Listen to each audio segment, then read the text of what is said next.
Today on BRStv Investigates, we have the results of our elevated element experiment and answering the question, does significantly elevated calcium, alkalinity, and magnesium levels really increase calcifying coral growth rates?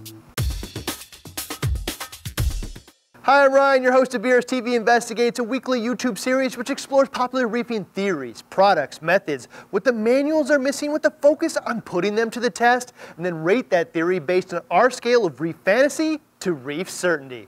This week we're answering the question, does significantly elevated calcium, alkalinity, and magnesium levels result in faster coral growth? And if so, will it be a significant number like 50% or more? 50% would be a pretty huge number because it doesn't just mean that you can grow out a tank 50% faster, because the results are very likely exponential, where larger corals add incremental mass faster than smaller corals, and it might just be possible to go from frag to established reef tank in half the time or maybe even less. So I'm pretty excited to get to the bottom of this. So getting right to it, as always, thanks to Ecotech, Worldwide Corals, and Neptune for sponsoring these efforts. It's just a huge part of what makes this possible.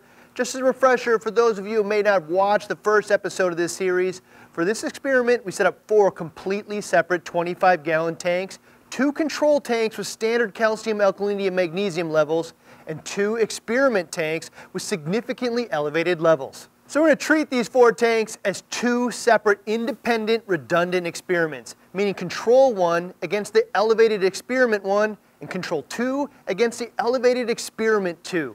By using 2 identical tanks for each range, we certainly hope to account for some of the unavoidable biological inconsistencies, achieve redundant results, and produce a more compelling case one way or the other. The 2 control tanks were operated with more typical parameters of 430 calcium, a DKH of 8, and magnesium of 1280. The elevated experiment tanks were operated with a calcium of 465, DKH of 12, and a magnesium of 1390. Inside each tank is 6 specimens of 6 identical coral types for a total of 36 coral specimens in each tank, all provided by Worldwide Corals. They're all dispersed, so each coral will receive various amounts of light, and we're measuring the growth both by weight as well as visually.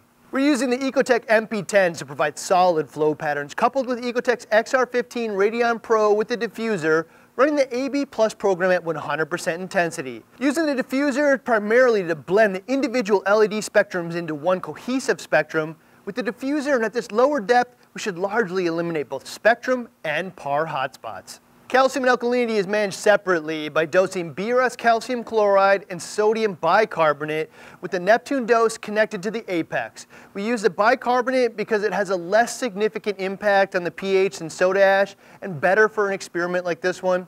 Trace element replenishment and nutrient export will be handled predominantly with 20% water changes twice a month. Before I get to the results, I would like to share a couple different things that this experiment does not attempt to identify, so there isn't any confusion.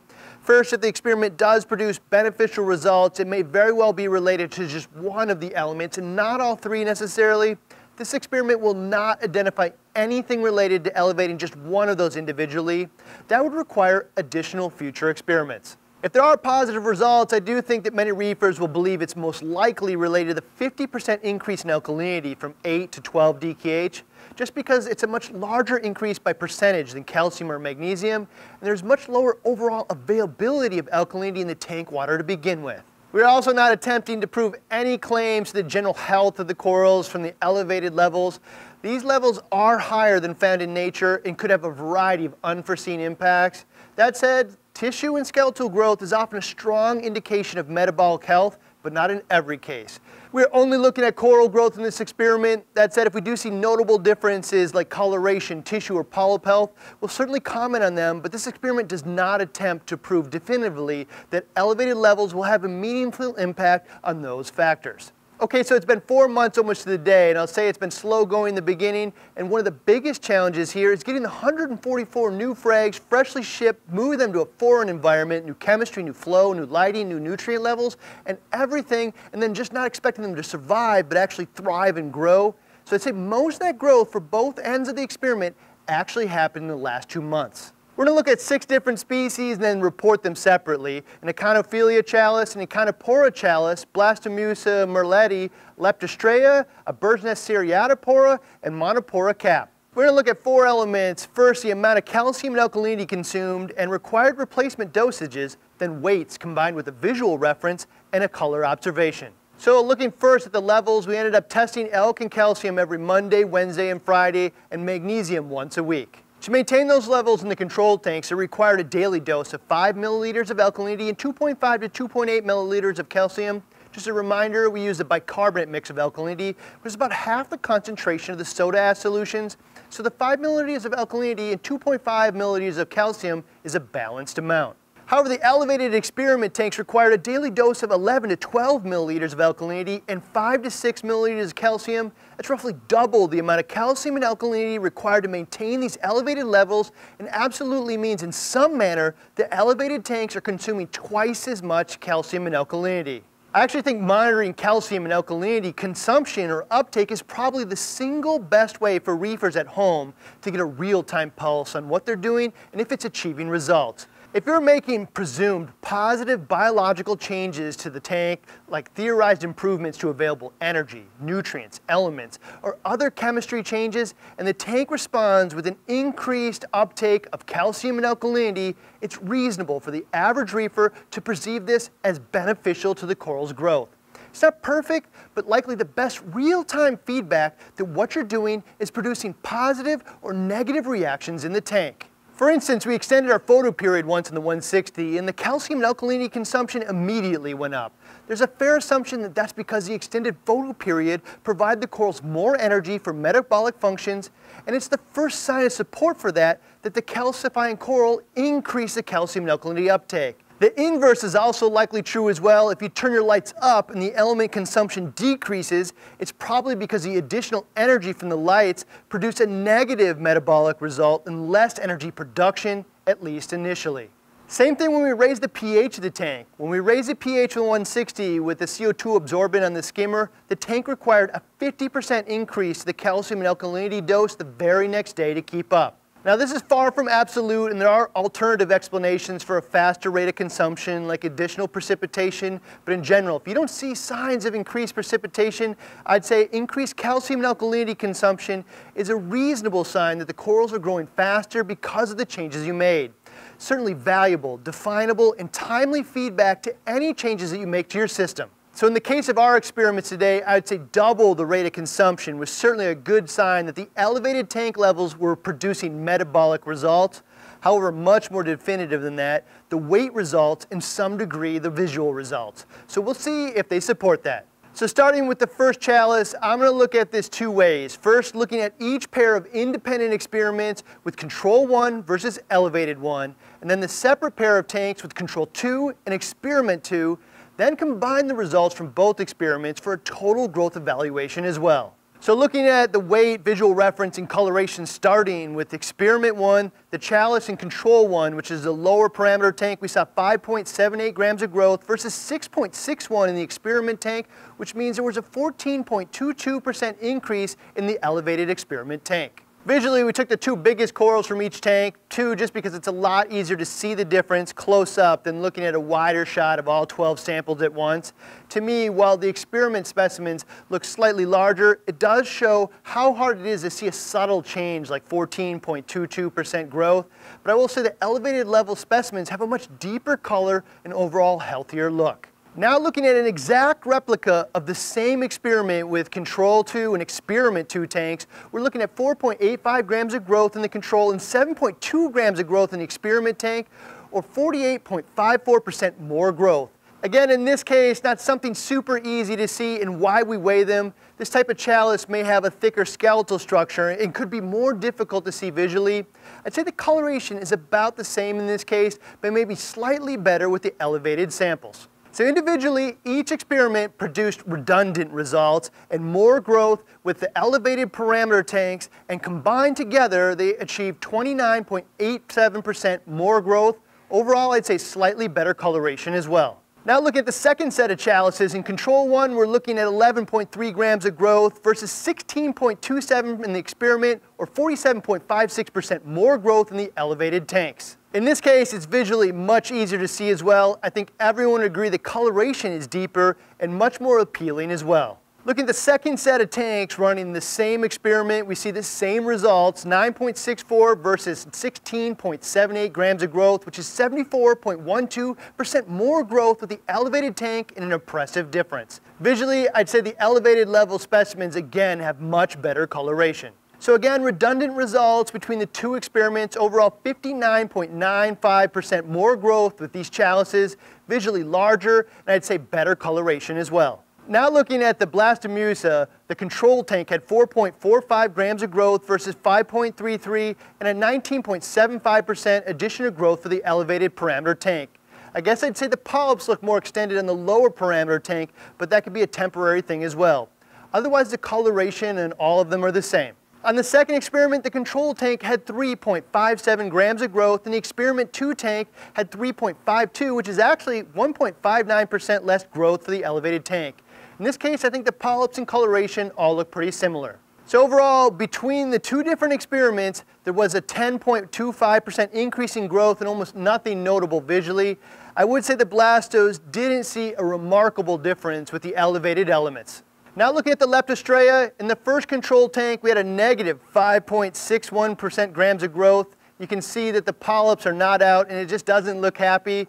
There were 6.61% grams of growth for the elevated tank specimens, and you can see a pretty stunning difference in coloration and polyp extension as well. Looking at the redundant experiment, similar results, 4.54 grams of growth versus 14.23 grams, so a 213% increase in growth related to the elevated parameters.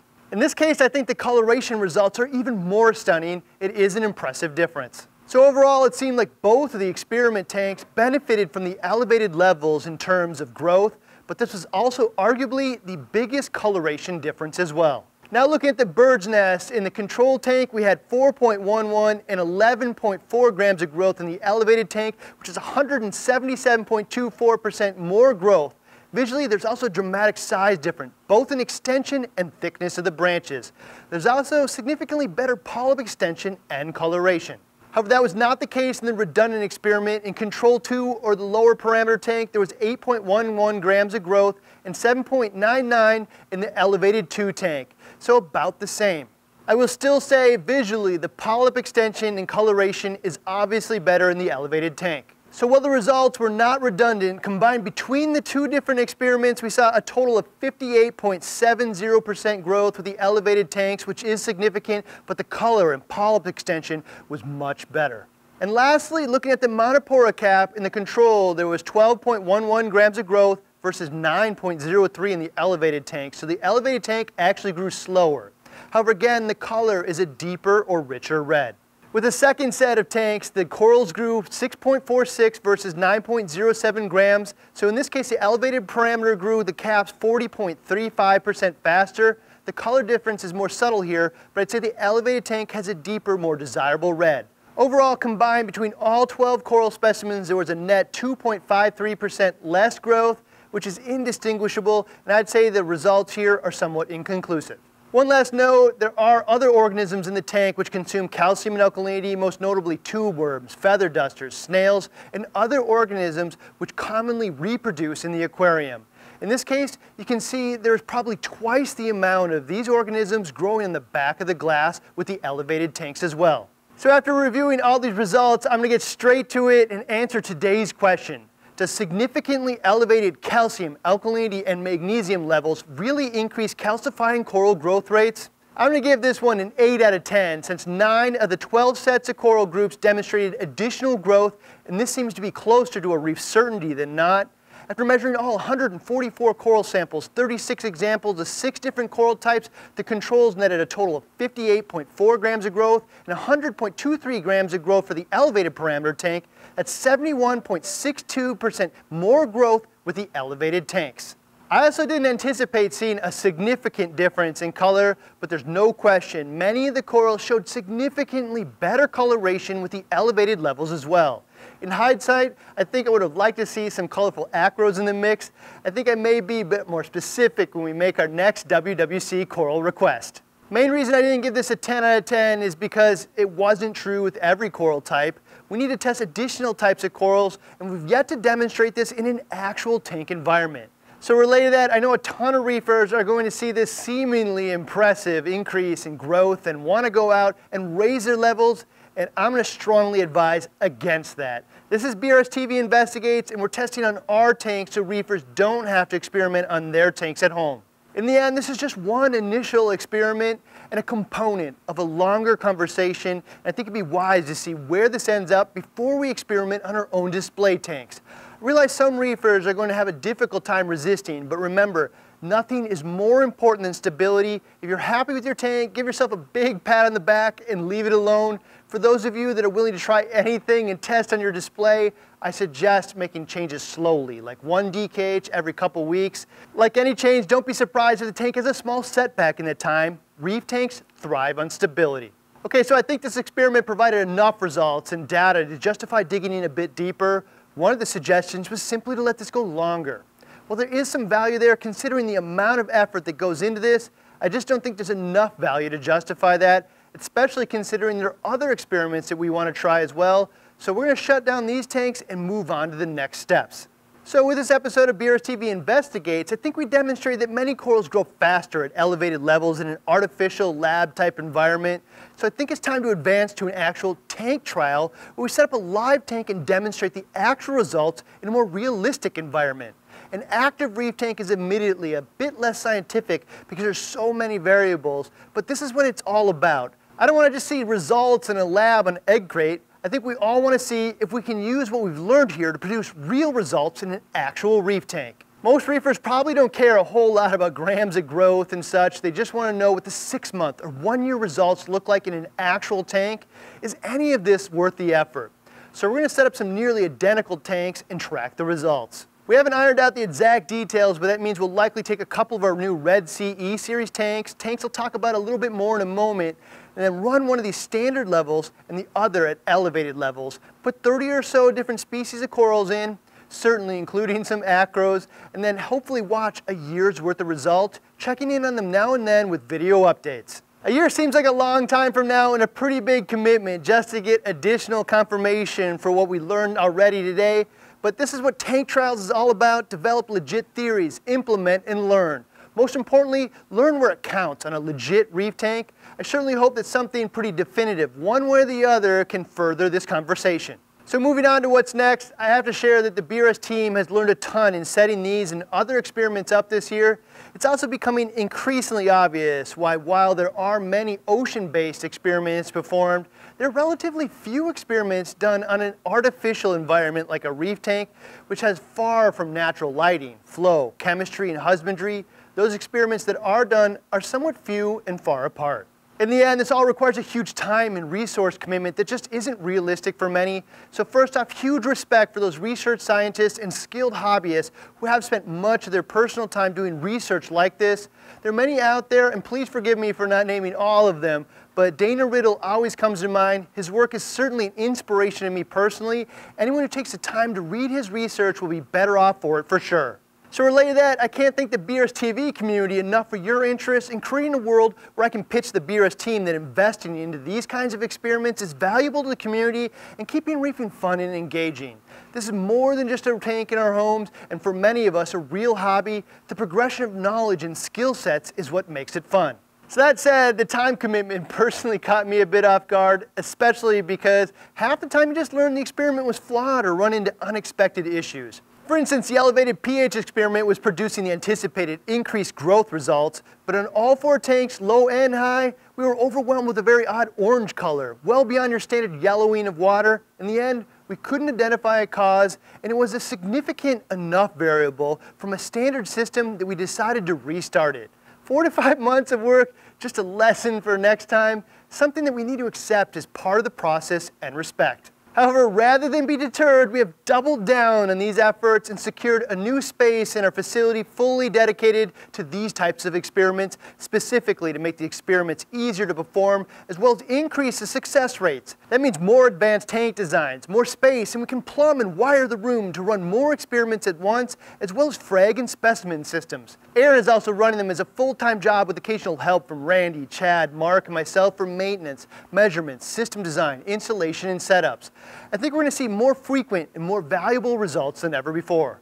As you can imagine, none of this is cheap, so outside of thanking the BRStv community, I have to give another big thank you to Ecotech, Neptune, and Worldwide Corals for convincing their teams to sponsor this. Behind the scenes, I can tell you there are companies whose hearts are in reefing, and while they certainly want to be profitable, their internal commitments are also in helping reefers be successful, keeping reefing fun and progressing the hobby. Neptune, WWC, and Ecotech are certainly top of that list. In relation to that, I'd like to announce that Red Sea has come on board and committed 10 Max E170 systems, which is like 15 grand in tanks for the new testing facility.